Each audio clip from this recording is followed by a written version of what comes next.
Oke, selamat pagi teman-teman. Pada kesempatan kali ini saya akan memperkenalkan tentang teknik USG dasar. Jadi USG itu merupakan salah satu bidang imaging yang ada di radiologi. Oke. Nah, ini adalah komponen-komponen USG. Jadi alat USG itu USG atau ultrasonografi mempunyai komponen sebagai berikut. Itu ada display monitor, ini yang tanda panah, ada transducer, ada pulse control, keyboard, CPU, disk storage, dan printer. Sedangkan untuk transducernya itu sendiri, yang merupakan sensor untuk pengambilan citra USG, itu ada beberapa bentuk. Jadi dari mulai yang gepeng nih, ini namanya transducer linier. Dan ini yang dua ini transducer transvaginal, yang satu lagi adalah transducer transrektal. Yang ini adalah transducer convex. Ini transducer linier, ini transducer sektor, ini juga transducer sektor, dan ini adalah transducer linier. Nah, jadi bukan cuma bentuknya aja yang beda, tetapi fungsinya pun beda-beda. Nanti saat penjelasan tentang teknik scanning USG ini akan kita bahas lebih lanjut. Nah, ini adalah histori dari penemuan alat USG mulai dari 1880. Piezoelectric effect itu ditemukan oleh Pierre Curie dan Jacques Curie. Dan juga tahun berikutnya efek piezoelectric juga ternyata bisa reverse-nya. Jadi converse atau reverse piezoelectric effect itu ditemukan oleh Gabriel Lippmann.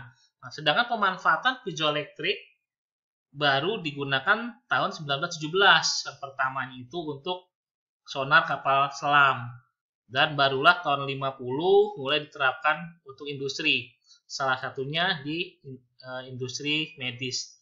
Dan sampai saat ini, untuk pengembangan alat USG-nya pun mulai dari yang besar seperti ini sampai yang mini seperti ini. Dan pengembangannya pun sekarang juga lebih tinggi lagi dari segi kedalaman gambarnya, ketajaman, terus daya tembus ultrasoundnya itu mulai dari 2 dimensi, 3 dimensi, 4 dimensi. Nah, itu semua speknya nanti alatnya ada sendiri-sendiri. Nah, dari berbagai macam manfaat yang ada di alat USG, sayangnya alat USG masih memiliki keterbatasan, yaitu gelombang ultrasoundnya tuh tidak bisa melewati objek dengan density tinggi. Maksudnya objek yang keras, contohnya tulang atau batu, klasifikasi, nah itu tidak bisa ditembus. Nah, terus yang kedua adalah USG juga tidak bisa melewati udara. Makanya untuk organ paru-paru itu juga tidak bisa memakai alat USG. Terus yang tidak bisa lagi contohnya otak pada manusia dewasa itu tidak bisa memakai alat USG karena diselubungi oleh tulang kranial. Tapi kalau untuk otak bayi baru lahir itu bisa karena ada organ suturanya itu yang di fontanel itu masih belum rapat, jadinya masih bisa dilewati oleh gelombang ultrasound. Nah, itu keterbatasan alat USG. Ini contoh pembentukan citranya nih. Jadi alat USG itu konsepnya hampir mirip dengan fotografi. Jadi sensor ada di sebelah sini, terus filmnya pun juga detektornya ada di sini satu. Nah, objeknya ada di depan. Jadi menggunakan efek pantulan. Tapi bukan pantulan cahaya, akan melainkan pantulan dari gelombang suara yang disebut echo. Nah, jadi setelah transducer mengeluarkan gelombang ultrasound, nah, gelombang ultrasound itu nanti akan merambat melalui soft tissue dari organ. Nah, karena ada efek refleksi, maka gelombang suara itu akan dipantulkan balik ke transducernya. Nah, gelombang balik itulah nanti akan ditangkap oleh transducer dan akan diteruskan untuk menjadi gambaran sonogram. Nah, apakah itu refleksi? Nah, itu nanti akan kita bahas di pertemuan berikutnya. Itu nanti kita akan bahas di interaksi gelombang ultrasound dengan medium. Nah, itu akan kita bahas secara detail. Oke, nah itu nanti akan dari echo tersebut akan menjadi gambaran USG. Nah, ini contoh seperti refleksi ini. Refleksi itu pantulan. Nah, kok mantul? Ya, iya, bisa mantul juga tuh ternyata gelombang suara. Tapi bentuk pantulannya beda dengan pantulan bola. Nah, nanti lebih detail lagi pertemuan berikutnya. Oke.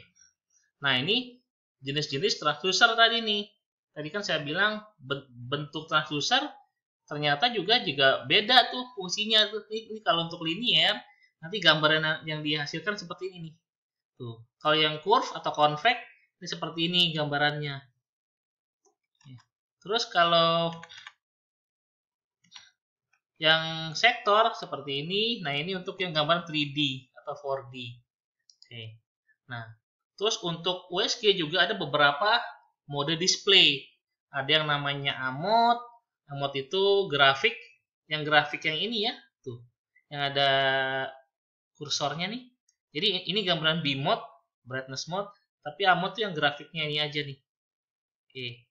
Terus ada yang namanya tampilan B mode, B itu adalah untuk panjangan dari brightness, jadi melihat gelap dan terangnya gambar. Contohnya ini nih. Ini gambar B mode nih semuanya. Ada lagi E-mode. E-mode itu motion mode. Jadi kita boleh lihat pergerakan. Ini contoh gambar USG jantung. Dan hasilnya nanti seperti ini. Gitu. Oke. Nah, ini untuk color Doppler berwarna. Ini gambar merah sama biru apa nih? Ini artinya pembuluh darah nih. Jadi Doppler itu untuk melihat aliran darah, jadi flow-nya darah. Kalau ada pergerakan, akan ada warnanya. Nah, ini nanti akan lebih lanjut di pembahasan tentang Doppler. Untuk saat ini, saya akan hanya menampilkan gambarannya aja dulu. Jadi Doppler itu ada dua mode, ada color Doppler, ada power Doppler. Nah, terus juga ada lagi namanya duplex dan triplex. Duplex imaging. Oke, nah karena penggambaran USG itu adalah dari echo, maka terminologinya nanti akan echo ini nih, banyak kata echo. Contoh ini adalah echogenik. Echogenik itu adalah lebih terang, echogenik. Ada yang namanya hyperechoic. Hyperechoic itu lebih terang dari sekitarnya. Ini contoh yang putih-putih ini nih, tuh. Ini adalah hyperechoic. Terus ada yang namanya hypoechoic. Hypoechoic lebih gelap. Artinya segala abu-abu. Tapi kalau unechoic itu artinya nggak ada echo, yang gelap nih yang hitam. Homogen maksudnya gambarannya seragam nih. Contoh yang ini seragam, ini seragam. Terus yang heterogen itu artinya gambarannya nggak seragam nih. Contoh ini kalau sekumpulan ini namanya heterogen nih. Ini juga heterogen. Nah, ini heterogen. Tapi kalau yang bagian seperti ininya, ini adalah homogen. Nah, gitu. Oke, ini nanti kalau ngomong USG itu tidak lepas dari yang namanya efek piezoelektrik. Nah, tapi untuk kesempatan kali ini saya tidak akan menjelaskan lebih detail apa itu piezoelektrik. Nanti untuk sesi berikutnya saya akan menjelaskan tentang apa itu piezoelektrik dan bagaimana prosesnya. Nah, untuk kali ini pengenalan cukup sekian. Sampai jumpa di sesi berikutnya. Oke, saya Wahyu Hidayat. Oke, selamat pagi. Assalamualaikum warahmatullahi wabarakatuh.